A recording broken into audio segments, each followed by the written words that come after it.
What's up, guys? You're here at CRR, Carl Robertson Racing. So 2020, we're based here in Auckland, New Zealand, and the whole country is currently in lockdown. We've been locked down for about 4 days.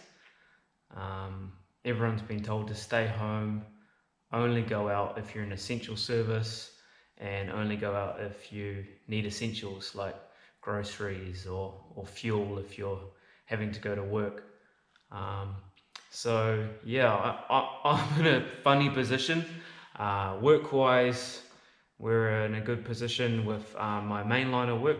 But yeah, CRR, which I had big plans for this year, we're in the right place, but we're probably on hold for a bit. So I thought I'd just make this video and show you all what I'm up to, what I'm going to try and keep myself busy with over the next few weeks. I don't have all the tooling and all that kind of thing that some people out there have to be doing some pretty major projects, but I'm just going to take the time to work on what needs to be done with no money, with no budget at the moment. There's no money for racing, there's no money for cars. This year is gone.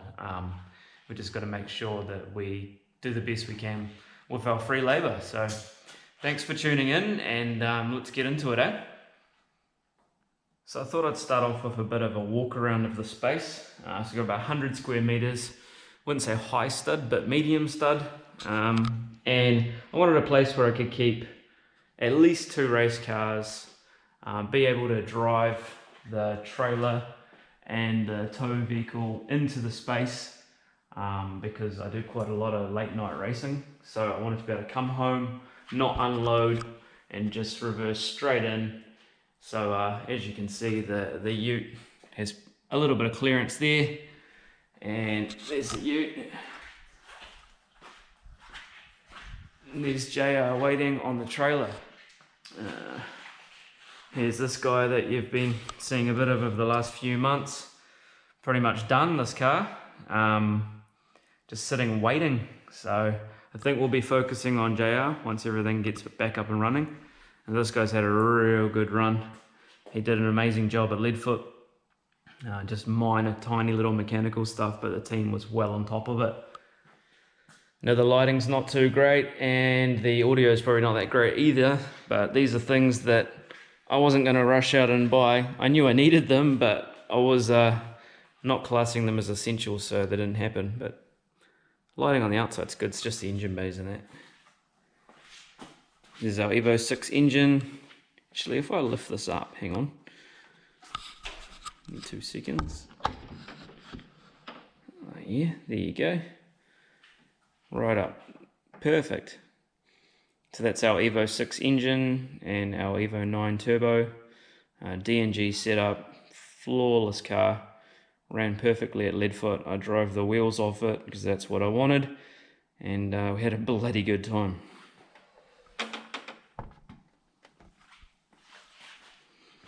So yeah, back to the shop. So I got quite a bit of space. Got a bit of work to do of cleaning up here, so I'm going to focus on that this afternoon. Just chip away. I'm not just going to ram everything into the shelves. I'm actually going to go through all the boxes and organize it all, label it all, and then put it on the shelves. I'm going to have one shelf for one car and the other, well, one rack for one car and the other rack for the other car. Keep it clean and simple. The goal originally was to have a hoist in this space here, so we could work on one car on the hoist and have that other far side still clear. So that was the parking set up for the race car, and the trailer, like I said earlier, coming in the middle of the night. And yeah, so this space would be hoist, and then this space here would be working on a car, and if not essentially on a hoist, or hopefully the third car to the stable, which is probably going to be out of reach again. Every time I get close to that car, something major happens, but that's all right. I'm not going to give up. I will get that car one day. I think most of you know what it is. Actually, the trailer will go over there by where JR is, because I want to get JR back down on the ground. I want to get WR over here, and A couple of little jobs that I need to do. So WR is on the semi-slick still, so I need to swap the wheels over, put the street wheels back on. Kind of cool, that car's got sill stands, so can lift it up in the air really, really high. And I'm going to end up dropping the fuel tank out of it because we had a bit of a fuel pressure issue at Leadfoot. The boys found that quite quickly, so it looks like the fuel tank's going to have to come out and get pacified. There's a little bit of rust in it, so that's one job to do. I know I'm here for at least a month, so, and I've got the trailer and I've got the winch and everything, so even if the car's not running, I can still move it if I have to. So that's one job to do on that. Got a boost control issue that we need to sort out with this car as well. Ramp of the actuator, the internal actuator at the moment is so good for the hill climb stuff that we left it alone. It actually worked in our favor. So I've got a proper Turbo Smart actuator for it now. So yeah, well, that'll be another video is when I'm mucking around putting that on the car. What do we got? So I built this rack a week ago.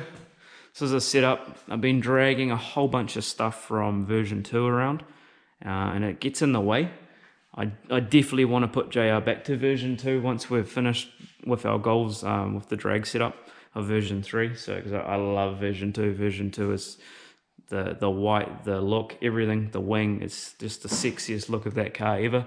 So I want to go back. So I have to keep this stuff, unfortunately, but that's all right. I'll just drag it around and make it work. So got this cool rack set up. I ended up just buying 2 racks and putting them back to back, and it made like a cube.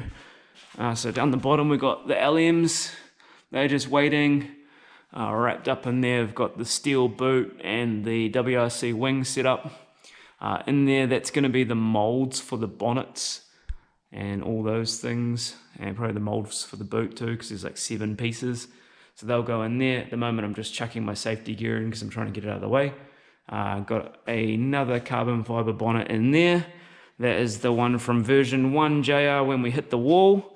Actually very, very minor damage, so that bonnet is probably still good to be able to be painted or wrapped or something like that later on. We've got our white fenders waiting for version 2 again, just keeping them safe, sitting on blankets. Got version 2 and version 1 GDR bumper up there. I've actually got quite a few of those GDR bumpers, but they're not here at the moment. But that's the mint one, the version 2 ones that's sitting there safe. Of course, my helmet, so that's just been chucked up out of the way. And then I'd like to put this on the wall, but I'm not going to actually start really moving in that heavy yet and putting stuff on walls and whatever, because I just don't know what the future holds right now. I don't think anyone does.